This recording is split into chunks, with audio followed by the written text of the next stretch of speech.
பரலோகமே உம்மை துதிப்பதாய், கர்த்தாவே அங்கே வாழ்கிறீர். உம் ஆலயத்தில் உம்மை துதிக்கிறோம், கர்த்தாவே எழுந்தருளும். பரலோகமே உம்மை துதிப்பதாய், கர்த்தாவே அங்கே வாழ்கிறீர். உம் ஆலயத்தில் உம்மை துதிக்கிறோம், கர்த்தாவே எழுந்தருளும். துதிக்கிறோம் துதிக்கிறோம், ஒன்றாக கூடி துதிக்கிறோம். அல்லேலூயா துதிக்கிறோம் துதிக்கிறோம், ஒன்றாக கூடி துதிக்கிறோம்.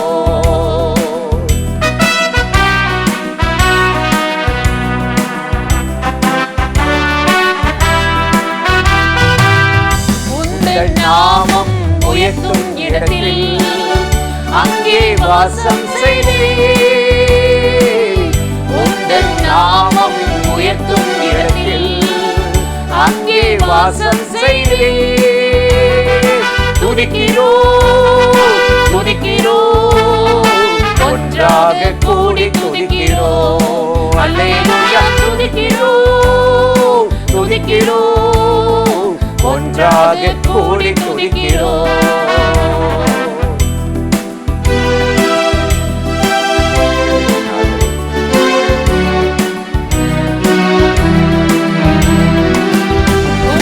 போல் ஒரு தெய்வம் இல்லை சர்வ சிருஷ்டிகரே, உம்மை போல் ஒரு தெய்வம் இல்லை சர்வ சிருஷ்டிகரே. துதிக்கிறோம் துதிக்கிறோம், ஒன்றாக கூடி துதிக்கிறோம். அல்லேலூயா துதிக்கிறோம் துதிக்கிறோம், ஒன்றாக கூடி துதிக்கிறோம்.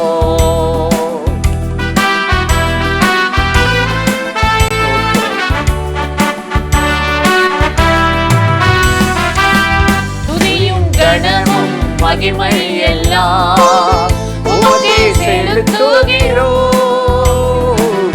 துதியும் கணமும் மகிமை எல்லாம் உமக்கே செலுத்துகிறோம். துதிக்கிறோம் துதிக்கிறோம், ஒன்றாக கூடி துதிக்கிறோம். அல்லேலூயா துதிக்கிறோம் துதிக்கிறோம், ஒன்றாக கூடி துதிக்கிறோம். பரலோகமே உம்மை துதிப்பதாய், கர்த்தாவே அங்கே வாழ்கிறீர். உம் ஆலயத்தில் உம்மை துதிக்கிறோம், கர்த்தாவே எழுந்தருளும். பரலோகமே உம்மை துதிப்பதாய், கர்த்தாவே அங்கே வாழ்கிறீர். உம் ஆலயத்தில் உம்மை துதிக்கிறோம், கர்த்தாவே எழுந்தருளும். திண்டுக்கல் மாவட்டம் செம்பட்டியில் இயேசு வாழ்கிறார் ஊழியங்கள் நடத்தும் ஆசீர்வாத உபவாச ஜெபக்கூட்டம். நாள் டிசம்பர் 12, 13. நேரம் காலை 9:30 மணி முதல் மதியம் 2:30 மணி வரை. தேவ செய்தி சகோதரர் எல். வின்சென்ட்ராஜ். எலியாவை போஷித்த தேவன் உன்னை போஷிக்க போகிறார். அவருடைய நீதியின் வலதுகரத்தினால் உன்னை தாங்க போகிறார். பாடல் ஆராதனை சகோதரி கலா வின்சென்ட்ராஜ். இடம் வானத்தின் வாசல் சுவிசேஷ ஜெபமையம், செம்பட்டி, திண்டுக்கல்.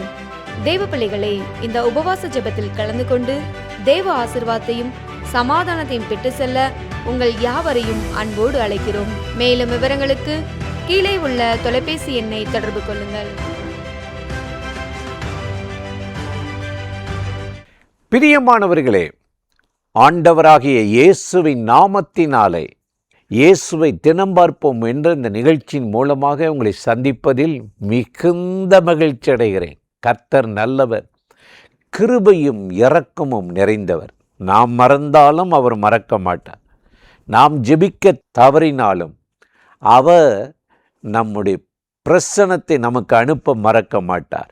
இந்த நாளில் இந்த நிகழ்ச்சியில் இணைந்திருக்கிற உங்களை கட்டாயம் ஆசீர்வதித்து நடத்துவார். இன்றும் கூட வேதத்திலிருந்து ஒரு வசனத்தை உங்களுக்கு ஞாபகப்படுத்தி சில காரியத்தை சொல்லி ஜெபிப்பது நல்லது என்று உணர்ந்தேன். யோபு 35:10 வாசித்தால், பூமியின் மிருகங்களை பார்க்கிலும் எங்களை புத்திமான்களும் ஆகாயத்து பறவைகளை பார்க்கிலும் எங்களை ஞானவான்களுமாய் மாற்றினீர். பூமியில் உள்ள ஆகாயத்து பறவைகளை பார்க்கிலும் பூமியில் உள்ள மிருகங்களை பார்க்கிலும் மனிதர்களை ஞானவான்களாக்கினீர் என்று யோபு கர்த்தரை துதிக்கிறத பார்க்குறோம். இது எவ்வளோ உண்மை இல்லை? அவர்களுக்கெல்லாம் ஞானம் இருக்குமா? எது நல்லது தீமன் மிருகங்களுக்கு பறவைகளுக்கு தெரியுமா? ஆனால் நமக்கு தெரியும். எதை சாப்பிட்டா என்ன அழிவு, என்ன தீமை, இதனுடைய விளைவு என்ன. வேதம் சொல்லுதில்ல, பாவத்தின் சம்பளம் மரணம், தேவனை தேடுகிறவர்களுக்கு நித்திய ஜீவன் அப்படின்னு வசனம் சொல்லுதில்ல. அப்போ ஆண்டவர் எல்லாத்தையும் ரொம்ப ஞானமாக அற்புதமாக சிருஷ்டித்தாராம். அதே யோபுல 17:4 பார்க்கும்போது, இன்றைக்கு அநேக தேவனை நம்பாமல் தேடாமல் அவரை புறக்கணிக்கிறவர்களுக்கு இந்த ஞானத்தை கர்த்தர் மறைச்சி வச்சிட்றாராம். ஞானத்தை மறைச்சி வச்சுட்டு அப்படியே சுத்த விடுறது. ஒரு முன்னேற்றம் இருக்காது, ஒரு வளர்ச்சி இருக்காது. அதே நிலைமை தான், அதே வேலை தான், அதே தொழில் தான், அதே ஜபந்தான். இது ஒரு கடமை இல்லை. ஒரு வகுப்பில் ஒரு வருஷம் படிச்சுட்டு நம்ம பாஸ் பண்ணி போயிடணும். அதிலேவா நம்ம உட்கார்ந்துக்கிட்டு இருக்கோம்? அப்போ வேதம் ரொம்ப அருமையாக சொல்லுது, சில பேருக்கு ஆண்டவர் இந்த ஞானத்தை மறைச்சிட்றாரா. ஏன்னா அவங்க விரும்புறதில்ல, கேட்கறதில்ல. ஏதோ இன்மைக்காக இன்றைக்கி வண்டி ஓடிச்சுன்னா போதும் அப்படின்னு நினைக்கிறாங்க. அதனால தான் அப்போஸ்தலனாகிய பவுல் சொல்லுகிறார், எழுதியிருக்கிறபடி தேவன் தம்மில் அன்பு கூறுவர்களுக்கு ஆயத்தம் பண்ணினவைகளை கண்கள் காணவும் இல்லை, காதுகள் கேட்கவும் இல்லை என்று 1 கொரிந்தியர் 2:9 சொல்றார். எழுதியிருக்கிறபடி தேவன் நமக்கு ப்ரிப்பரேஷன் பண்ணியிருக்கிறார்ல, உண்டு பண்ணியிருக்கிறார்ல, அவைகளை கண்கள் காணவும் இல்லை, காதுகள் கேட்கவும் இல்லை சொல்லிட்டு சொல்கிறாரு 10வது வசனத்தில், நமக்கோ ஆவியானவர் எல்லாவற்றையும் வெளிப்படுத்துகிறார். மறைபொருளாய் இருக்கிறத, முன்னேற முடியாத ஒரு காரியத்தை ஸ்ட்ரகிள் பண்ணி நிற்கிறேன், ஸ்ட்ரக்காய் நிற்கிறேன், அதுலேருந்து வெளியே வர முடியலை, இந்த தொழிலில் ஒரு நஷ்டத்துக்குள்ளே போகுது, ஒரு பிரச்சனையில் மாட்டி ஏமாற்றப்பட்டிருக்கேன், எப்படி வரணும்னு தெரியல. நமக்கோ ஆவியானவர் எல்லாவற்றையும் வெளிப்படுத்துகிறாராம். தேவனை நேசித்து ஜெபிக்கிற மனிதனுக்கு கர்த்தர் பரத்திலிருந்து ஒரு ஞானம் தர்றாராம். லூக்கா 21:15 சொல்லுகிறது, உன் எதிரிகள் ஒருவரும் உன்னை மேற்கொள்ள முடியாதபடி பேச்சு வன்மையும் ஞானத்தையும் தருவேன் என்று ஆண்டவர் நமக்கு சொல்லியிருக்கிறார். நீங்கள் ஆண்டவருக்கு முன்னாடி இன்றைக்கு போய் உங்களை தாழ்த்தி ஜெபம் பண்ணிங்கன்னா பரத்திலிருந்து கர்த்தர் ஒரு ஞானத்தை தருவாராம். உங்களுக்கு மறைவானது எதுவும் இல்லை, இருதயத்தில் தோன்றினோம், இப்படி நடக்க போகுது, இதுதான் கைகூடி வரப்போகுதுன்னு. அதனால தான் இயேசு சொல்கிறாரு, மத்தேயு 11:25 வாசித்து பாருங்களே, பிதாவே உம்மை ஸ்தோத்தரிக்கிறேன் என்று அவர் துதிச்சு விட்டு என்ன சொல்றார் தெரியும்? வானத்துக்கும் பூமிக்கும் ஆண்டவரே, இவைகளை ஞானிகளுக்கும் கல்விமான்களுக்கும் மறைத்து பாலகருக்கு வெளிப்படுத்தினேன். பார்த்தீங்களா? கல்விமான்களுக்கும் ஞானிகளுக்கும் மறைச்சிட்டாரா. நாங்கள் பெரிய இங்கே வெளிநாட்டில் போய் படிச்சுட்டு வந்தோம். கல்விமான்களுக்கும் ஞானிகளுக்கும் மறைத்து பாலகருக்கு தன் ஞானத்தை வெளிப்படுத்துகிறாரா. பாலகர்னா என்ன? சிறு பிள்ளைகள். இயேசு சொல்றாரு, சிறு பிள்ளைகளைப் போல உங்களை தாழ்த்தாவிட்டா நீங்கள் பரலோக ராஜ்யத்தில் சேர மாட்டீங்க. சின்ன பிள்ளை போல, ஆண்டவரே நான் பேச தெரியாதவன், எனக்கு நடக்க தெரியாது, இந்த ஏராளமான ஜனங்களை நடத்த எனக்கு ஞானம் வேணும். சாலமன் கேட்டார்ல, ஆண்டவர் கொடுத்தார்ல. இன்னைக்கு உங்கள் தொழிலை நடத்துவதற்கு, பிள்ளைகளை நடத்துவதற்கு, குடும்பத்தை நடத்துவதற்கு, கூட இருக்கிறவர்களை நடத்துவதற்கு இந்த ஞானம் உங்களுக்கு மறைக்கப்படக்கூடாது. யூதர்களுக்கு மறைக்கப்பட்டதுனால தான் இன்னைக்கு வரையும் கண்ணீர் வடிக்கிறாங்க. லூக்கா 19:42 இயேசு சொன்னார், எருசலேமே உன் கண்களுக்கு இப்பொழுது அது மறைவாய் இருக்கிறது, நீயாக நீ கூப்பிடும் வரை வரமாட்டேன்னு போயிட்டார். நீங்க சில காரியங்கள், ஆண்டவருடைய திட்டங்கள், ஒரு வேலையா, தொழிலா, ஊழியமா இருக்கட்டும், சிலருக்கு அதை பரிபூர்ணம் அடையாதபடி மறைக்கப்பட்டிருக்கு.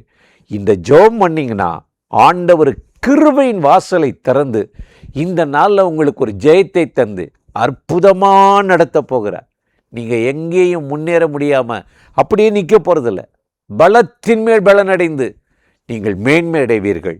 அந்த ஆண்டவர் இன்றைக்கு நம்மை நடத்தும்படி தேவாதி தேவனை நோக்கி ஜெபிப்போமா?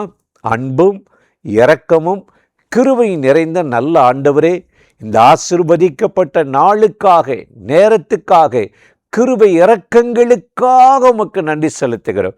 இப்பொழுது யாரெல்லாம் இந்த நிகழ்ச்சியில் இணைந்து இந்த வார்த்தைகளை கேட்கிறார்களோ அத்தனை பேர் மேலும் கர்த்தருடைய மகிமையும் வல்லமையும் கிருபை இறங்கி நடத்தட்டும். உம்முடைய பிள்ளைகளுக்கு எதுவும் மறைக்கப்படாதபடி தானியேலுக்கு அத்தனையும் வெளிப்படுத்தப்பட்டது போல ஒவ்வொரு வேலையை செய்வதற்கும் ஊழியம் செய்வதற்கும் உம்முடைய வெளிப்பாட்டின் வரம் இறங்குவதாக. இந்த நாளிலே உம்முடைய பிள்ளைகளை மனதார ஆசீர்வதித்து நடத்தும் கிருபை கூட இருப்பதாக. இயேசுவின் நாமத்தில் வேண்டுகிறோம் நல்ல பிதாவே.